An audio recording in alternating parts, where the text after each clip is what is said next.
Pivot? Orlando. My hometown team. My home state squad. You were a Magic fan over the Heat? You know, what did I say? It was like one of Luke's first episodes, and then they took down Boston, I think, in like back-to-back games. And The Orlando Magic could turn it around. I called the play-in. You know, we called the play-in. I was a big advocate for the Magic play-in, and then they didn't start off too great, and they were not close to the play-in. And I called the play-in after the Celtics series. They're 5-5. Okay, they're 5-5. They're 4 games away from the play-in. Okay, and you'll take that. Yeah, but it's hard. It's hard to see them passing the Raptors. The Raptors. Maybe. I don't know. The Raptors team could look entirely different. In a week. Yeah. But what about the Pacers or Bulls? Pacers and Bulls team could look. The Pacers without Hallie have just been like what 1-11, 1-10. And Hallie's about to start. Yeah, I think you can pass the Pacers. The Bulls, I don't know. The Wizards, I don't know. The Hawks. You know, they surged and then now they've fallen back under 500. So, but then you have games like last night where I believe the score was 20-4. Dude, after the first 5 minutes. I really hope for the Magic because you start to look at this between the Magic and the Knicks. We'll say the Knicks is the cutoff. So the Hawks, the Wizards, the Bulls, and the Pacers and the Raptors. It's a crapshoot right there because once you get to the Knicks and Bulls. Those teams are either same records or 1 game apart, half a game apart, 2 games apart. Like the Knicks and Bulls, those 4 teams right there, Knicks, Hawks, Wizards, Bulls, the play-in basically could look entirely different. You know, it's very, I mean, the Magic would have to go on a very impressive win streak. Yeah. But let's pivot right here about them. You know, obviously making the play-in would be great. They own Boston this year. Like my God! They're what? They own. They own any team that is a weak rebounding team or a small basketball team because they just go like, okay, we're just gonna play like 5-7 footers and just grab every rebound and just dominate the paint and tell you to. What? Philly's not. Philly statistically might be bottom 10 rebounding. But you know what I'm saying? They beat Philly last night. I actually don't think Philly's a great rebounding. I gotta look this up. I don't think Philly is a great rebounding team. I think we're just talking. But besides that, they're Philly's small. Outside of Joel, not a good rebounding team. and outside of Joel Embiid, that's not a big team. That team's like 6'4", 6'5", 6'6". So the Orlando Magic team, when they play small teams or teams that aren't good at rebounding, you know what they do? They just tell them, okay, we're just going to shoot only in the paint and rebound everything and then tell you to beat us with your 3-point shot. Because they'll just play 5-7 footers basically, you know? And it's just really hard to beat that. That's how they beat the Celtics. They just told the Celtics, okay, just shoot more 3-pointers and just try to score in the paint. But they actually do really good job at. Yeah, so it's hard to shoot over 7 footers even when you're shooting from 3. Yeah, but like Bamba doesn't really play much, and Bol doesn't really. No, play but you're much. thinking about Franz Wagner, Chumo KK, Paulo, Mo Wagner, Wendell Carter Jr. Okay, and then Markelle Fultz. That's almost a 6'5" point guard. People don't realize how tall Markelle Fultz is, like how long. But I want to pivot right here. So there's the Gary Trent, Fred VanVleet Jr. and wait, what? So you talk Magic. No, this involves the Magic. I don't want to. Magic. Okay, Gary Trent's interesting. He's interesting on this. That's what I'm saying. So originally, everyone's talking about Fred VanVleet going to the Magic, but there's Gary Trent's available, and Gary Trent, out of the 2 players that the Raptors could trade, the Orlando Magic, in my opinion, yes, Fred VanVleet could solve our point guard woes. But if we traded for Fred VanVleet, we would just be giving up one of our point guards we have that could potentially become something. I don't know, And I look at this and I go, why would we trade for Fred VanVleet unless like we truly believe we're a playoff team that can make some noise next year. I think we trade for the 23-year-old and not the 28-year-old. You trade for the 23-year-old and Gary Trent for a position shooting guard, which we need. We don't have a shooting guard. We're playing Gary Harris at shooting guard.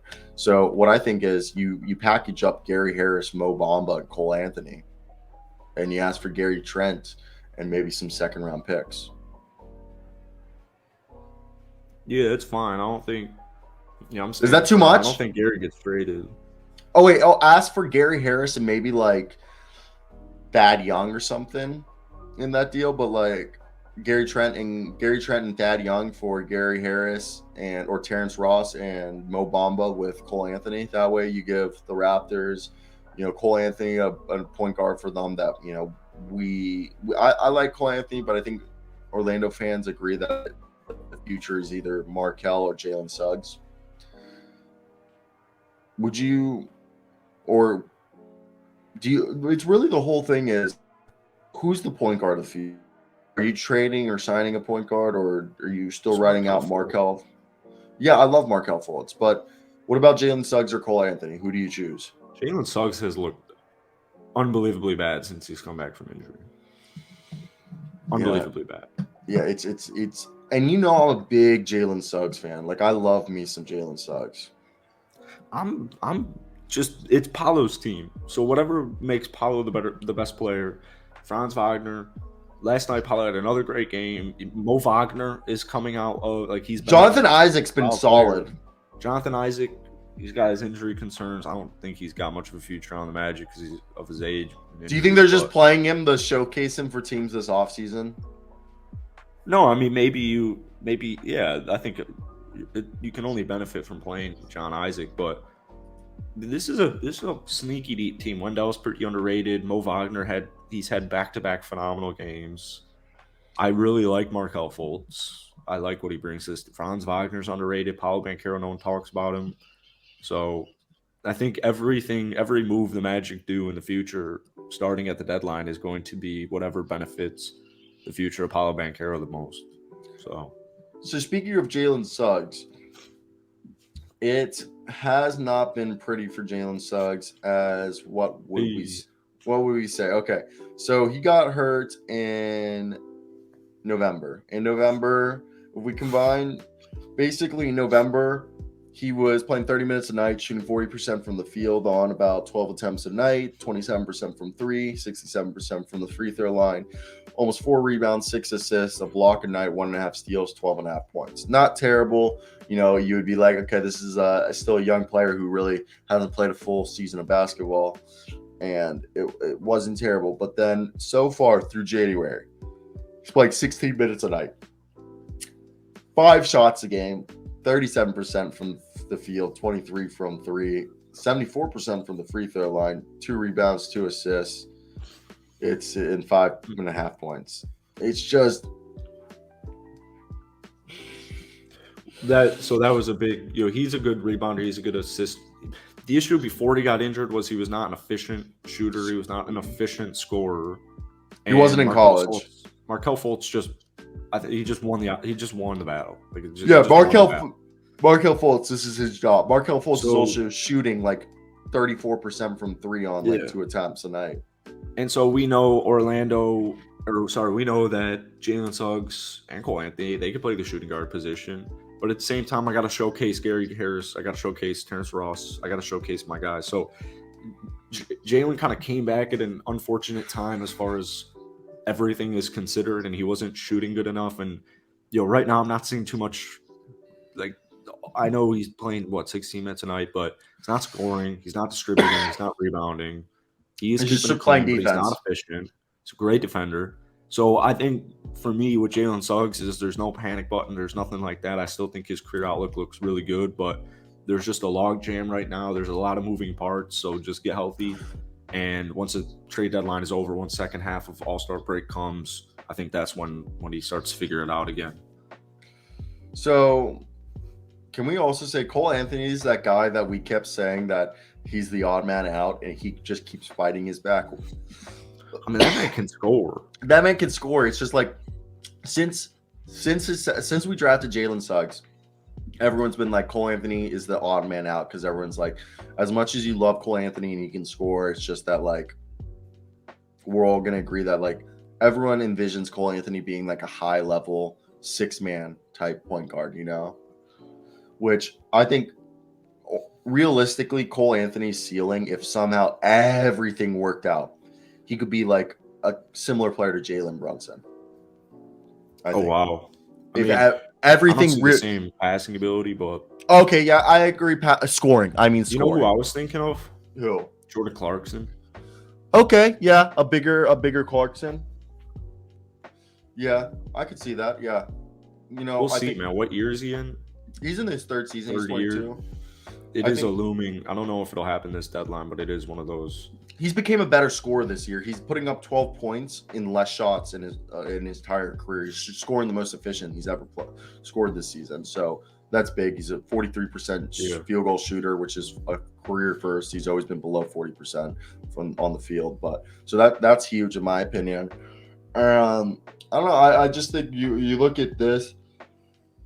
I think Orlando's a team that needs this offseason to look at the Memphis Grizzlies and bring in some vets that like actually like you're gonna be like, well, they have vets right now. I know, but I mean more in the sense like let's figure out this roster in the sense that okay, we know like when you look at this, obviously Markelle Fultz, Franz Wagner, Paulo Banchero, Wendell Carter Jr. That's the core, but we need to find a shooting guard. Then on the bench, we have Bull, Mo Wagner, Jonathan Isaac, Cole Anthony, Jalen Suggs, Terrence Ross, Bull, Mo Bamba, Caleb Houston, Chuma Keke.